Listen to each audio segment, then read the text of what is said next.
Welcome to the Far North Food Forest in August 2026. Let's have a look around the garden. We'll start at the very centre in this herb spiral.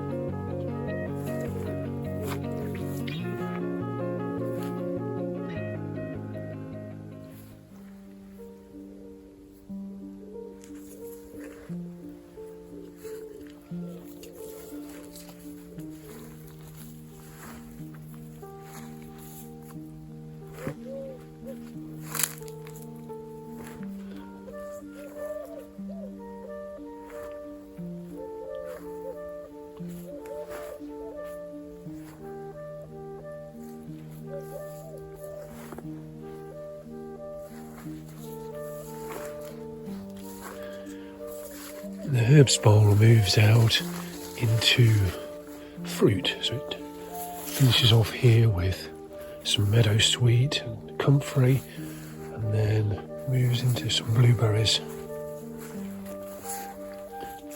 and gooseberries and blackcurrants.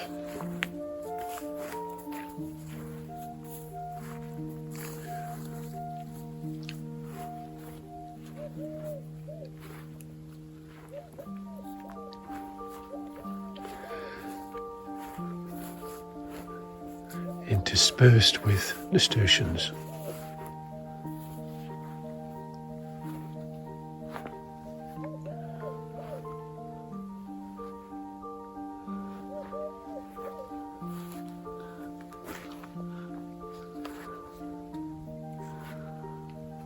So blackcurrants here lining the edge of the next part of the spiral. Linden tree or lime tree, which of course we can have the leaves from. More blackcurrants, then leads into 3 ponds for wildlife.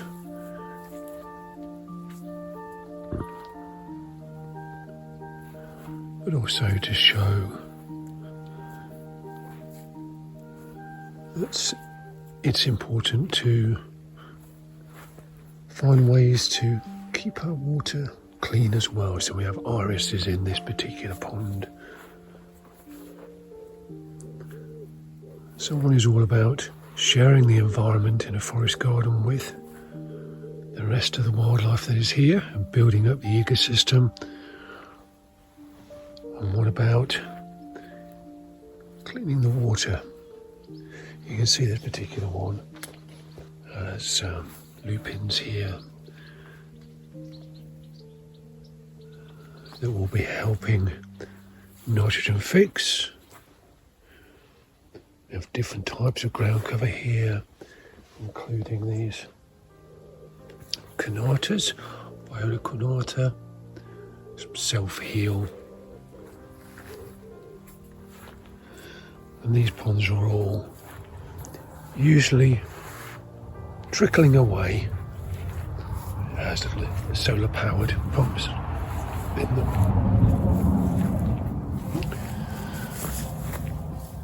So the spiral moves out from this area where the 3 ponds are, and then moves in to the area where the raised beds are. And these raised beds, which you remember, there's 7 of them, covering the 7 layers of the forest garden. So we grow different things that we're working on to put into the food forest itself. In here there are some crab apples. These are from China, this particular variety. There's also a lot of blackcurrants and some elders in there. So there are a few shrubs as well as small fruit trees in there. And beyond there you can see the canopy behind.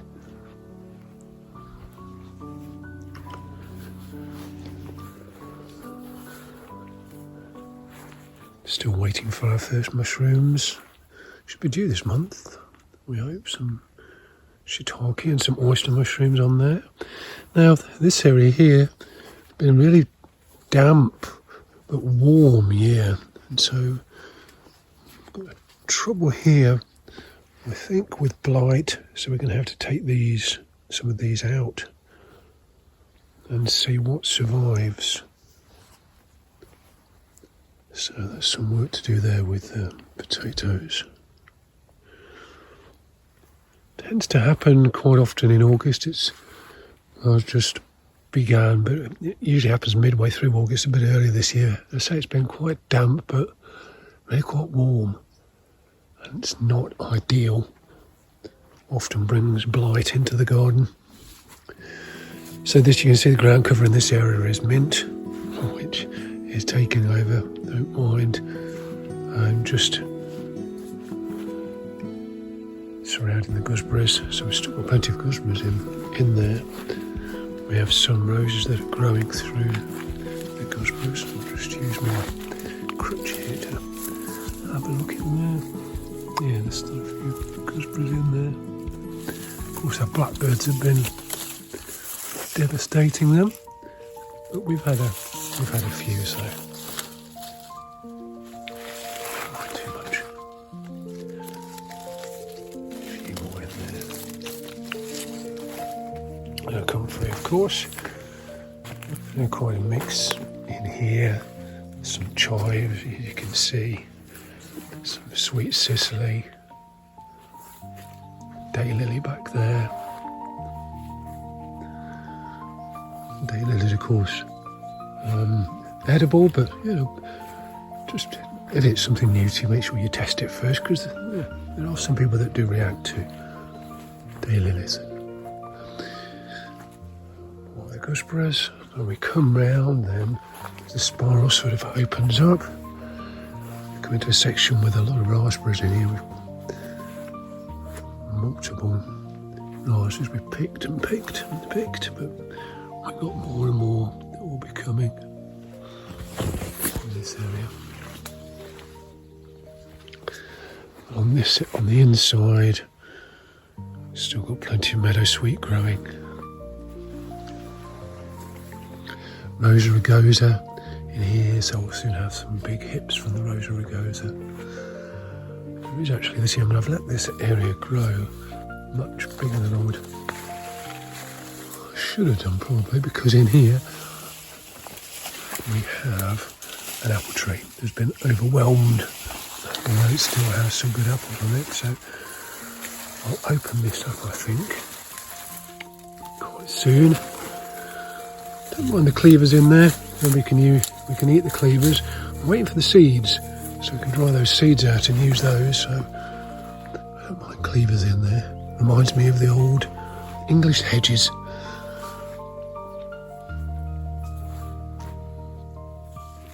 So this again on the ground. You'll be able to see here the chives as a ground, not as the ground cover. Running through the ground cover, which in here,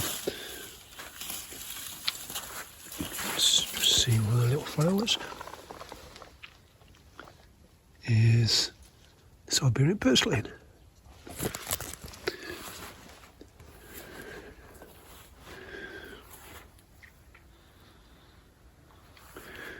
Now, having CRPS, it makes it more difficult to keep up with all the maintenance you need, but it's quite nice to have a forest garden, because it will grow whatever and provide you with food, whatever happens. And there is some work to do on it, but most of the drastic work doesn't need to be done until the autumn and winter time. So that's fine. So there's another apple tree in there, you can see, surrounded by mint and Siberian purslane, blackcurrants, red currants, marigold, strawberries, plenty of the purslane there.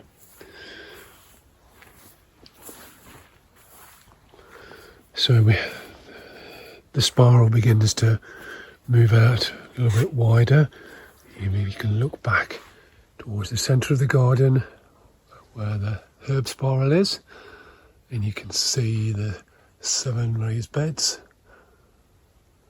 And this is our little miniature forest garden here. And we have the apple tree in the centre, rhubarb, purslane, blackcurrants. And you can see in here, yeah, the blackbirds have obviously been eating our blackcurrants. There's plenty of evidence. Yeah, in here again, chives, marigolds, some oregano, marjoram, lemon balm, and this is skirret. And there's lots of skirret we've been trying out in our raised beds, and we left it in there this year, and it's doing amazingly. So we'll have quite a good crop of skirret, I think, this year. And nasturtiums, I know that nasturtiums do feed a lot, but yeah, this is a beautiful, beautiful sight. This bright flowers. Some of it's starting to die back a little bit now, but yeah, this one is a monster. And of course you can eat it. The leaves, I mean, these are huge good leaves. Yeah. Some more skirret.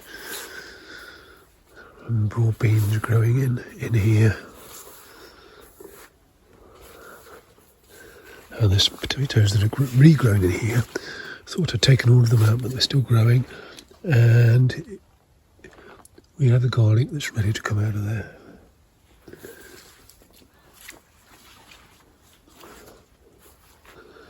So the spiral just continues to widen out. You can now see the older trees on the background. And here's a hazel. We continue to go round the spiral. You can see again where we are.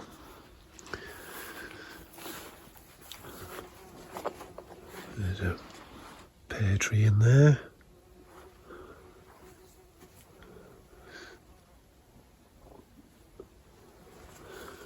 Bees still working away amongst the raspberries. And everything looks that much more green, flourishing, abundant, just before it starts to sag a little bit as you get through August. Got a few midges around, a few flies around. There's a nice stillness here tonight.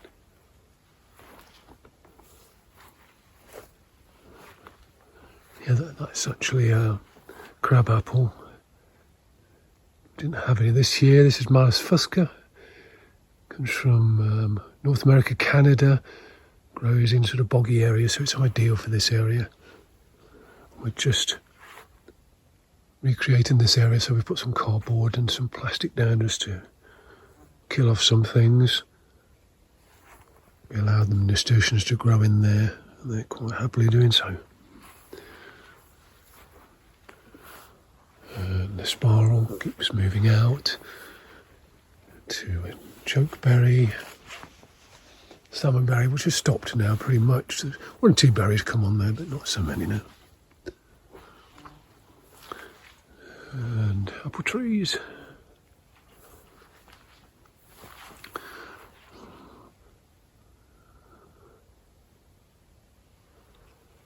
Yeah, this is Discovery. It's quite a good variety to grow up here.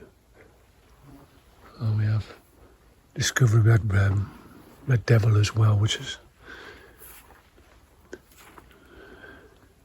growing well. There's rhubarb. And around each of these apple trees there's not only rhubarb but some daylilies. And this little area here, gooseberries, blackcurrants again growing around this apple tree. Not so many on this one. Doing so well, that one. There's another one in the corner that's doing a little bit better. And you can see there chickens. Well, the chicken area. The chickens are probably in sleep.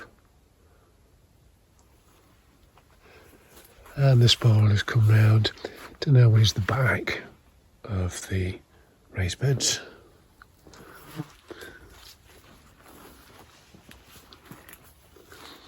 And the path continues.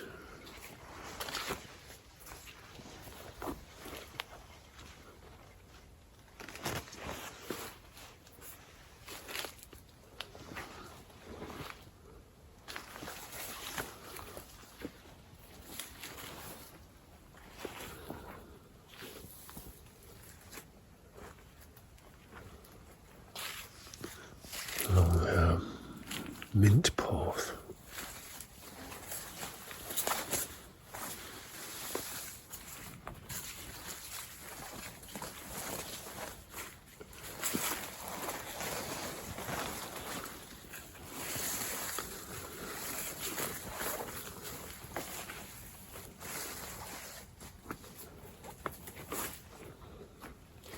So that is the centre of the garden. We're looking back towards where the spiral is that we left.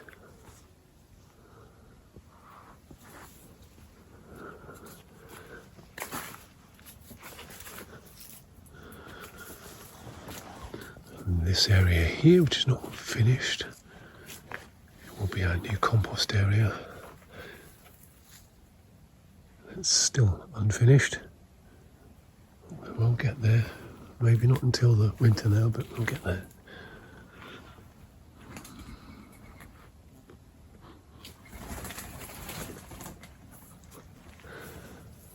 Our rose garden is still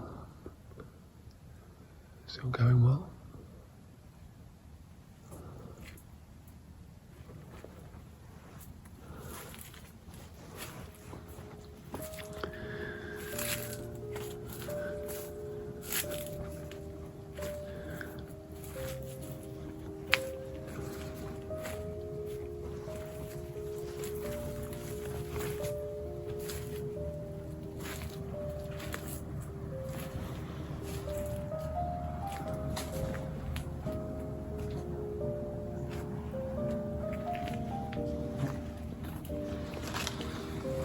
Some honeysuckle in here that smells sweet this time of the evening.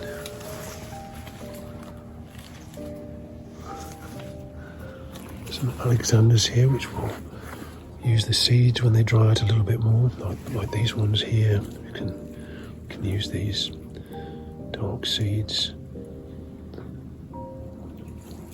grind them down, make them into a sort of a spicy celery, I suppose.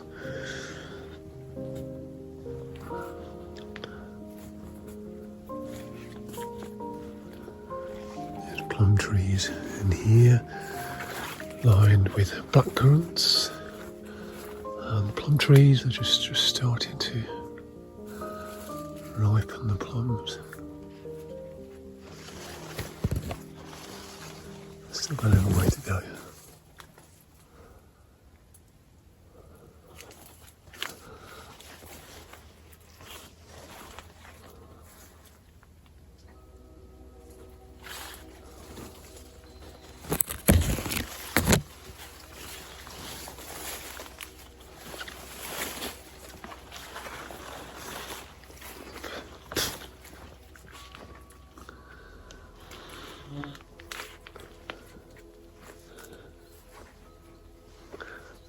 The Albertine roses just starting to fade a bit now,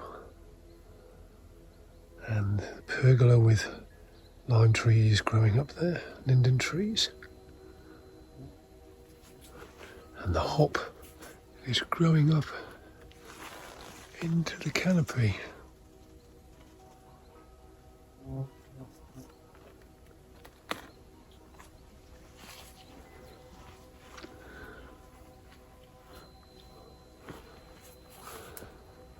Apple trees started off really well, but I've not got as many on here again. Maybe something to do with the damp. We've had this year, more damp, warm year. There are still quite a few on there, and no problem with the number of plums that we're getting.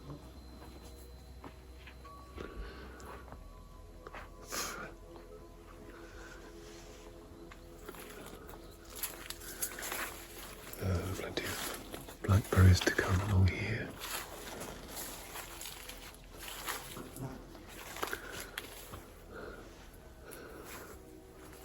Blackberries and blackcurrants. This hedge is a field maple, by the way, and a fuchsia. We had to pick some of those fuchsia berries. Nice ash tree here.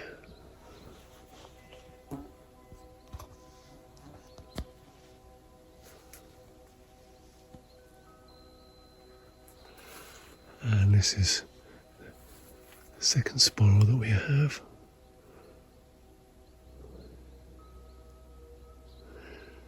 Yeah, there's sometimes you have particular thoughts about things, thinking about how many spirals that there are throughout the world that we live in, and they make up so much of the physical forces that are in the world, and you're trying to think philosophically about them and how they might work, not just in a physical way, but in a spiritual or philosophical way. So we decided to add spirals to our forest garden, and the idea here will be to create a spiral forest garden. And as you move into the centre, of course, the smaller the plants will become that we use. Purely experimental. I mean, there's some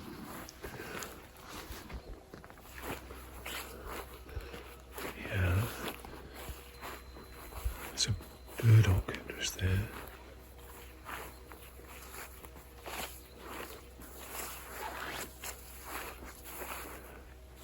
So the yellows on the outside are all, let them all grow. So it's all just wild, and burdock amongst it. There's a burdock here that's in its first year, so that's the one that we'll use the roots of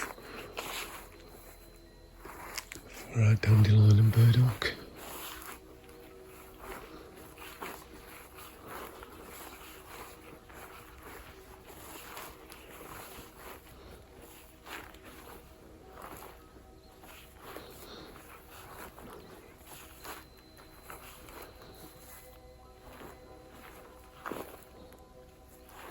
And beyond we have a small area where we keep our horses. 3 acres of rough land at the back. We have a couple of old Shetland ponies. You can see one there just looking at me, seeing what I'm doing. And we have a little cross, well I say little, a bigger thoroughbred cross, Lupins. She's about 25, 26 now, so a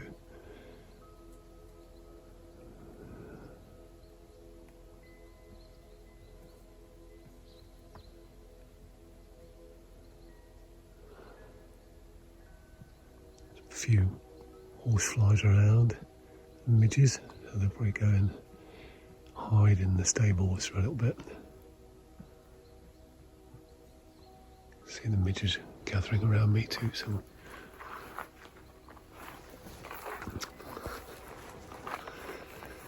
and here some willows,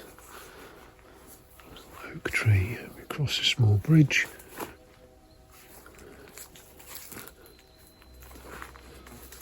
into the spiral area. So the spiral, this is the maize spiral, so as you can see most of it is growing still, and this will soak up the water in this area but also create another interesting spiral.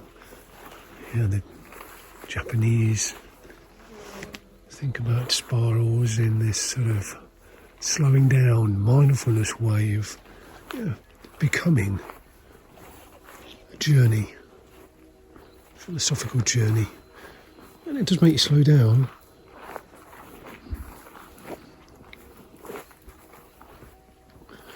The idea that the double helix spiral is the shape of your DNA. Galaxies form in spirals. Golden ratio. Beautiful way in which sunflowers pack in so many seeds in a spiral.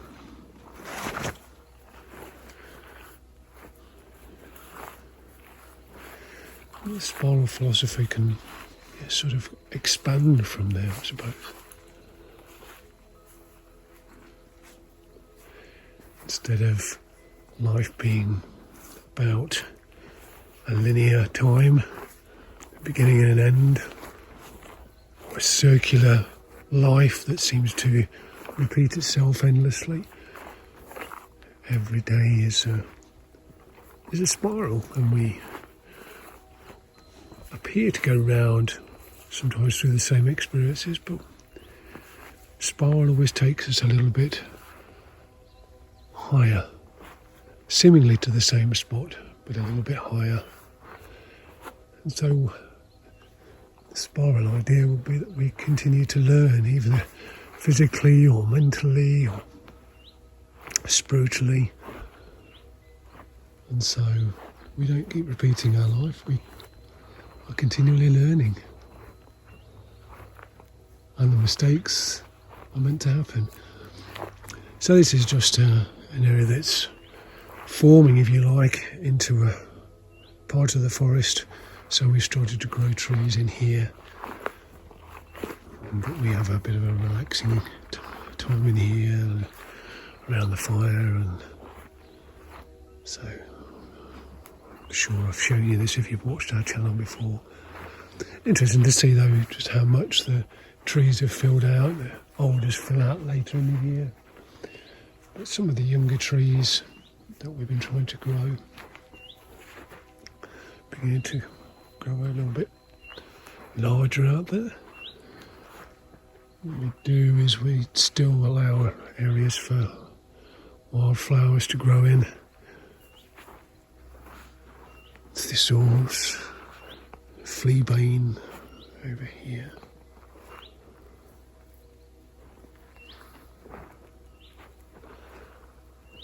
And again another wild area here.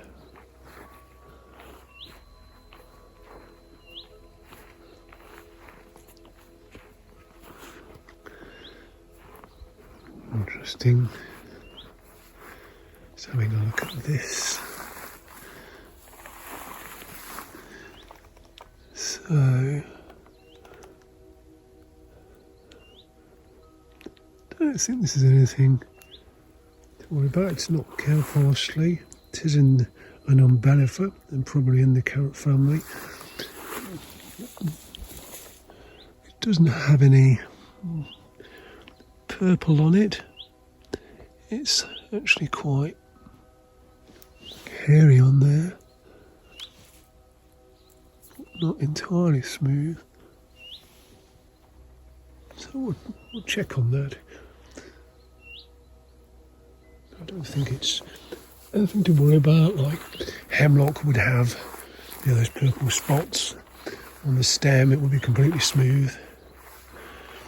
We'll just check on that. So yeah, you can see there there's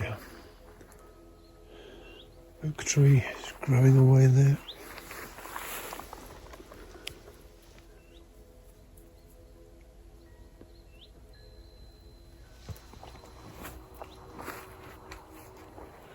Sea buckthorn. So all these trees are starting to grow. Occasionally we have a deer that comes in. Where I've marked the trees, those are the ones where the deer had a go at them, so we might have to do something with that. Deer sometimes comes in from the back of our land.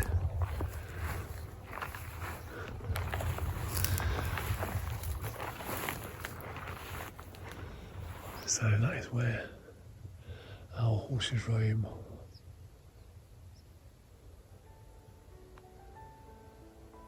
Over there where you can see the clouds in the background, they're rising above Orkney. And over there, in the very far distance, there's another island, a high point there. Stromer is there. And just to the left, that large group of trees is the Castle of May.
There's our asparagus bed, which has done its best this year.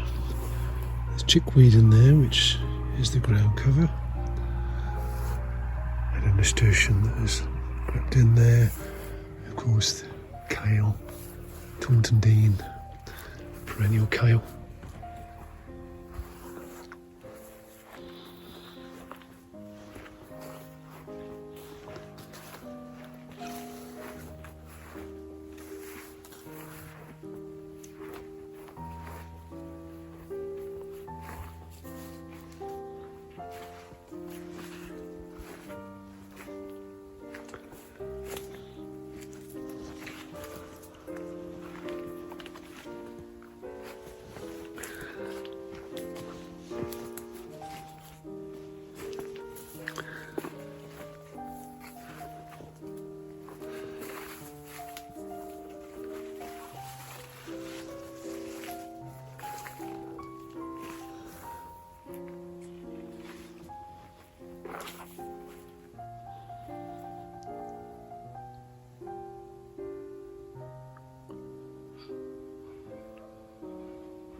Tree,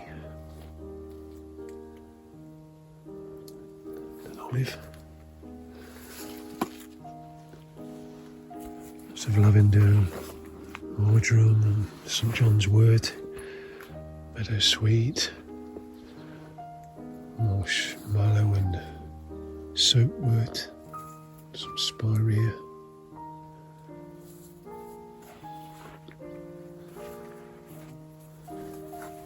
Yes, and some, well, not some, a lot of bindweed. I mean, it does take an awful lot of getting off. But, I mean, you can use it to make a fertiliser with, and we have to throw it all into a big bucket or barrel and break it down into fertiliser. It's, yeah, it takes a while to take it off.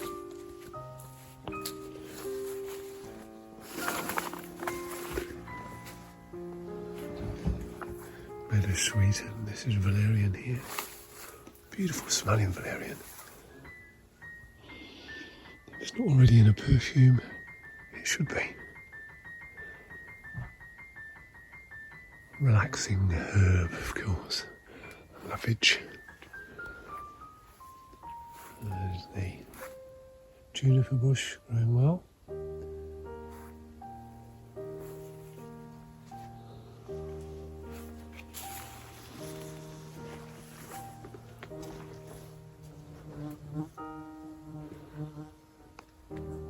Part of a joy of a forest garden like this one, where we have to have trees. Not all forest gardens have trees, but you have to here to protect yourself from the wind, and so to give you the ability to grow the plants you want. The joy is though just sometimes the forest aspect, just the different atmosphere it creates, life.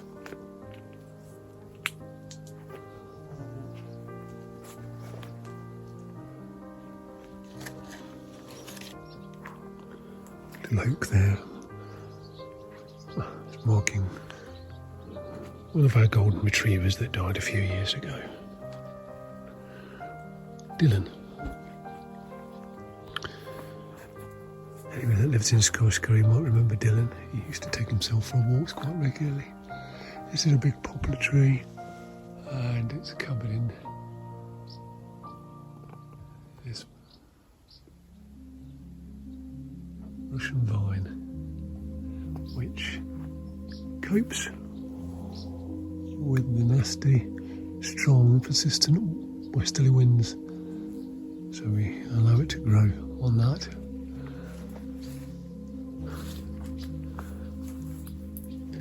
And here we're back full of raspberries just here.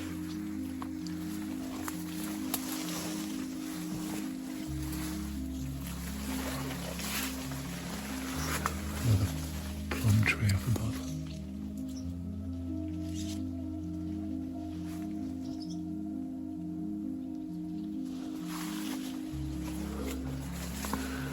Apple tree ahead. So that's it, we're coming to the end of the tour. I hope you've enjoyed it.